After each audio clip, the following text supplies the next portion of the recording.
ഏവർക്കും നമസ്കാരം. നമ്മളിന്നൊരു പുതിയ വീഡിയോയിലേക്കാണ് കടക്കാൻ പോകുന്നത്. അതെന്താണെന്ന് ചോദിച്ചാൽ നമ്മൾ ഉച്ചയ്ക്കുള്ള ഒരു കറിയാണ് ഉണ്ടാക്കാൻ പോകുന്നത്. ആ കറി എന്ന് പറഞ്ഞാൽ നമ്മൾ പൈസ മുടക്കൊന്നുമുള്ള കറിയൊന്നുമല്ല, നമ്മൾ നട്ടതുമല്ല, ഇതൊന്നുമല്ല. ഇത് നമ്മൾ ഒരു തകരയാണ്. ഈ തകര എന്ന് പറഞ്ഞു കഴിഞ്ഞാൽ ഈ മിഥുനം കർക്കിടക മാസത്തിലാണ് ഈ തകര കൂട്ടേണ്ടത്. ഈ തകരയ്ക്ക് ഭയങ്കര ഗുണമുള്ള ഒരു സാധനമാണ്. വാതക്കാർക്കും ഒക്കെ നല്ലതാണ് ഈ തകര തോരൻ വെക്കുന്നത്. അപ്പൊ നമ്മൾ ഇന്ന് ഇച്ചിരി തകര പറിക്കാൻ പോകുന്നത്. പിന്നെ ഈ തകരയ്ക്ക് ഒരു പാട്ടുണ്ട്. ഈ പാട്ടെന്ന് പറഞ്ഞു കഴിഞ്ഞാൽ ഞാൻ നിങ്ങളോടൊന്ന് പറഞ്ഞു കഴിഞ്ഞാൽ ഞാൻ പറഞ്ഞാൽ ശരിയാവുമെന്ന് അറിയാൻ വയ്യ. അപ്പൊ ഒരു ചാൽ ഒഴുതില്ല, ഒരു വിത്ത് വീതച്ചില്ല, താനേ മുളച്ചല്ലോ പൊന്തകര. ഒന്നാം നാൾ ഒരു വട്ടി, രണ്ടാം നാൾ രണ്ടു വട്ടി, മൂന്നാം നാൾ മൂന്ന് വട്ടി തകര നുള്ളി, ഉപ്പൊടു മുളകെടു വെൺകലമെടു തകരയരിഞ്ഞൊരു കറിയുണ്ടാക്കാം. അപ്പൂപ്പൻ അമ്മുമ്മ അയലത്തെ നാണിക്കും വടക്കേലെ കേളുവമ്മാവേനും വിരുന്നൊരുക്കി.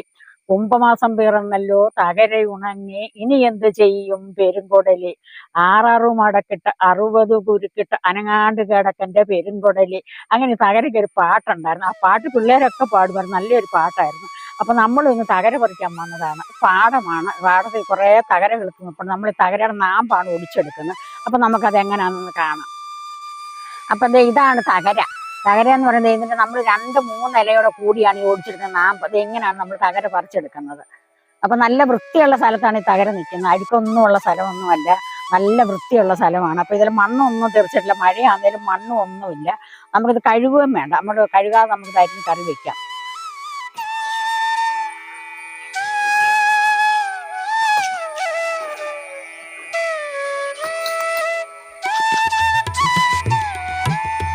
അപ്പൊ നമ്മൾ ഈ തകര ഇത്രയും തകര പറിച്ചിട്ടുണ്ട്. ഇത് പോരാ, ഒരു ശകലം കൂടെ നമുക്ക് പറിച്ചെടുക്കണം. പിന്നെ തകര പറിക്കുമ്പോൾ 2-3 ഇല നിർത്തിയിട്ട് മണ്ടയോടുകൂടി മുറിച്ചെടുക്കണം.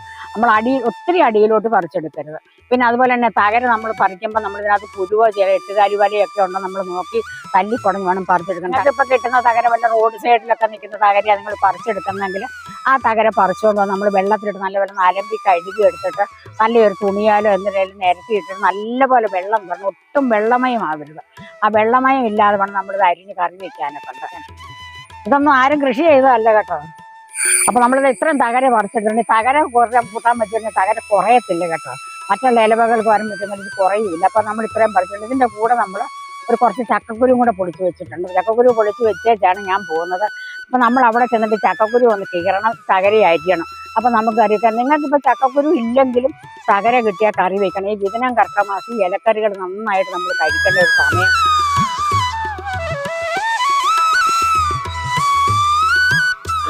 അപ്പൊ നമ്മൾ തകര പറിച്ചിട്ട് അവിടെ ഇരിപ്പുണ്ട്. പിന്നെ ചക്കക്കുരു ഇത്രയും ചക്കക്കുരു പൊളിച്ചിട്ടുണ്ട്. ചക്കക്കുരു കീറി നമുക്ക് അടുപ്പ വെക്കാം. അടുപ്പ വെക്കാൻ പറഞ്ഞാൽ കുക്കറിലാണ് വെക്കുന്നത്. ഒരു വിസിലടിച്ചാൽ മതി. ഇതിന് നമ്മൾ അരപ്പും എല്ലാം ശരിയാക്കി വെച്ചിട്ടാണ് തകര അരിയാൻ പോകുന്നത്. തകര അരിഞ്ഞ് വെക്കണ്ട. തകര അരിഞ്ഞ് അപ്പൊ തന്നെ നമ്മളത് കടുവ് പൊട്ടിച്ച് ചീനിച്ചട്ടിയിലിടണം. അപ്പൊ അത് ഇങ്ങനെ ചക്കക്കുരു ഇങ്ങനെ ചെറുതായിട്ട് ചക്കക്കുരു കീറണം. ഇതുപോലെ ഈ സൈഡിൽ എടുത്ത് നമ്മൾ ചക്കക്കുരു കീറിയാൽ മതി. ഒറ്റ വിസിലടിച്ചാൽ മതി. അപ്പൊ തന്നെ നമ്മൾ കുക്കർ ഓഫ് ചെയ്യണം.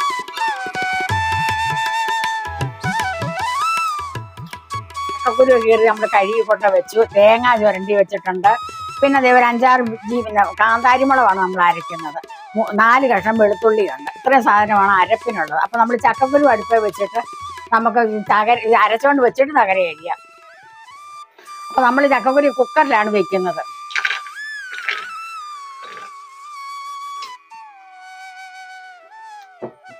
ഒരു ശകലം മഞ്ഞൾപ്പൊടി ഇടാം.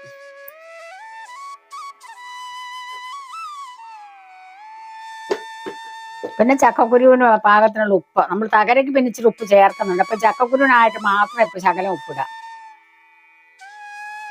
ഒരു സ്വല്പം വെള്ളം, ഒറ്റ വിസിൽ മതി. അപ്പൊ ഒരു ശകലം വെള്ളം മതി.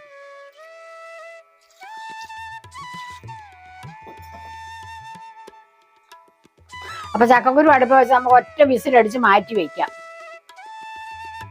അപ്പൊ ഒരുപാട് തേങ്ങ വേണ്ട. 1 മുറി തേങ്ങയുടെ പകുതിയാണ് നമ്മൾ ചുരണ്ടിയിട്ടുള്ളൂ. പിന്നെ ഇത്രയും കാന്താരിമുളകും വെളുത്തുള്ളിയും നമുക്കത് ചതച്ചുകൊണ്ട് വരാം. അപ്പൊ നമ്മൾ ഇത്രയും കാന്താരിമുളക് എടുത്തിട്ടുണ്ട്. നമ്മൾ ചക്കയ്ക്കൊക്കെ ചതയ്ക്കുന്ന പോലെ ചതച്ചെടുത്താൽ മതി. നമുക്ക് കാന്താരി ഉണ്ടായി തുടങ്ങിയിട്ടുണ്ട് കേട്ടോ. മഴയൊക്കെ പെയ്തപ്പോ കാന്താരിയൊക്കെ തടുത്തുണ്ടായി തുടങ്ങുന്നുണ്ട്.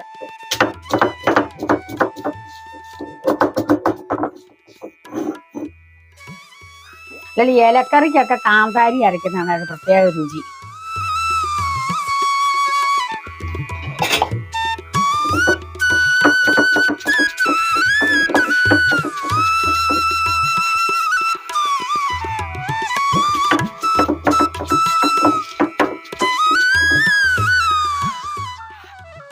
അപ്പൊ നമ്മളിങ്ങനെ ഒതുക്കി എടുക്കുമായിരുന്നു. കാന്താരി മുളകും വെളുത്തുള്ളിയെല്ലാം കൂടെ നല്ലോണം ഒന്ന് ചതച്ചൊന്ന് ഒന്ന് ഒരുമാതിരി ഒരു അരച്ചു തേങ്ങ നമ്മളിങ്ങനെ ഒതുക്കി എടുക്കുമായിരുന്നു.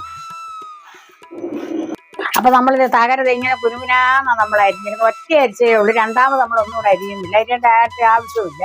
പിന്നെ അതുപോലെ ഇത്ര തേങ്ങായും ചതച്ച് വെച്ചിട്ടുണ്ട്. കടുക് പൊട്ടിക്കാൻ ഉള്ളി അരിഞ്ഞ് കരിവേപ്പില വറ്റൽമുളക് ഇത്രയുണ്ട്. അപ്പൊ നമുക്കിനി ഒരു പാത്രം അടുത്ത് വെച്ചിട്ട് കടുക് പൊട്ടിക്കാം. അപ്പൊ കടുക് പൊട്ടിയിട്ടുണ്ട്, നമുക്ക് ഉള്ളിയും കൂടെ അങ്ങോട്ട് ഇടാം.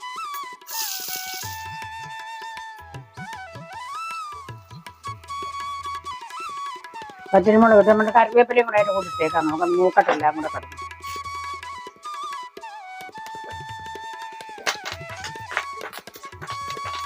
അപ്പൊ നമ്മുടെ കടുക് വേണ്ട ഇതെല്ലാം നല്ല പോലെ മൂത്തിട്ടുണ്ടെങ്കിൽ നമ്മൾ ഇടുന്ന ആദ്യം ഒരു തകരയും ചക്കക്കുരു ഒന്നുമല്ല, നമ്മൾ ചവച്ച് വെച്ചിട്ട് തേങ്ങയാണ് ഇതിനകത്തോട്ട് ഇടുന്നത്.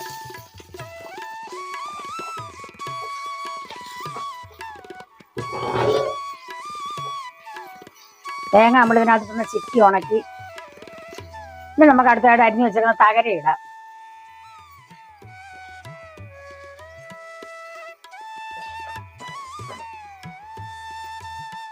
അപ്പൊ നമ്മളൊരു സ്വല്പം ഉപ്പ് ഇതിനകത്ത് തളിക്കാം. നമ്മൾ ചക്കക്കുരിന് ഉപ്പ് ഇട്ടതാ, പിന്നെ അപ്പൊ തകരയ്ക്ക് നമ്മൾ ഉപ്പ് ഇട്ടിട്ടില്ലായിരുന്നു. അപ്പൊ ചക്കക്കുരിന് കുറച്ച് ഉപ്പ് ഇട്ടില്ല. അപ്പൊ നമ്മൾ തകരയ്ക്ക് ഒരു ശകലം ഉപ്പ് കൂടെ നമ്മൾ ഇതിന്റെ കൂടെ ഇടുവാണ്. ഇങ്ങനെ നിരത്തി ഇട്ട് കൊടുക്കണം. അപ്പൊ എല്ലാം കൂടെ നമുക്കൊന്ന് ഇളക്കാം. ഇതുവരെ നമ്മൾ ചക്കക്കുരു ഇട്ടിട്ടില്ല കേട്ടോ.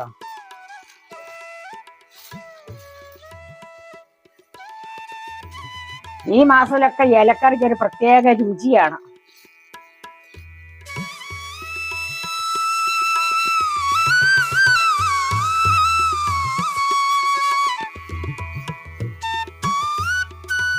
അപ്പൊ നമ്മളിതെല്ലാം കൂടെ ഒന്ന് ഇളക്കി കൂട്ടി തേങ്ങായി വെച്ച് തകരയുടെ ഇലയെല്ലാം കൊണ്ടൊന്ന് വാഴപ്പെടുത്ത് തകരയുടെ ഇലയൊക്കെ ഒന്ന് വാടിയിട്ടുണ്ട്. ഇനി നമ്മൾ അടുത്തായിട്ട് വേവ് ചെയ്യുന്ന ചക്കക്കുരുവാണ് ഇട്ട്. ചക്കക്കുരിനകത്ത് ഒട്ടും വെള്ളമില്ല.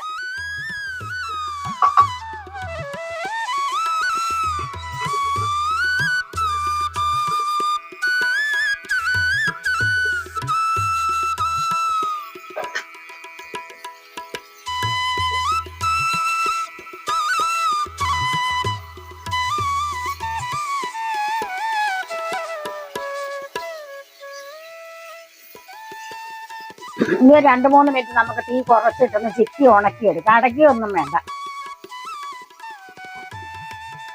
ഈ ചക്കക്കുരു ഇടണമെന്ന് നിർബന്ധമൊന്നും ഇല്ല.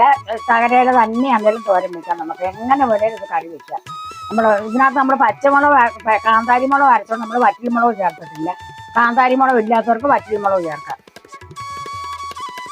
അപ്പൊ നമ്മുടെ തകര തോരൻ നന്നായിട്ട് വെന്തിട്ട് നമുക്കിനി തീ എടുത്ത് വാങ്ങാം. അപ്പൊ നമ്മളൊരു പാത്രത്തിലോട്ട് മാറ്റുക.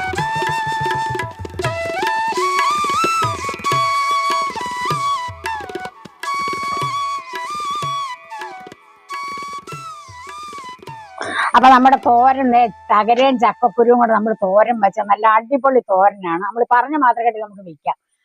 അപ്പൊ അടിപൊളി തോരനാണ്. നിങ്ങൾക്ക് ഈ തകര തോരൻ ഇഷ്ടപ്പെട്ടു കാണുമെന്ന് ഞാൻ വിശ്വസിക്കുന്നുണ്ട്. അടുത്തൊരു വീഡിയോ ആയി വരുന്നവരെ നിങ്ങൾക്ക് എല്ലാവർക്കും എൻ്റെ നന്ദി, നമസ്കാരം. ലൈക്കും കമന്റും ആരും മറക്കരുത്.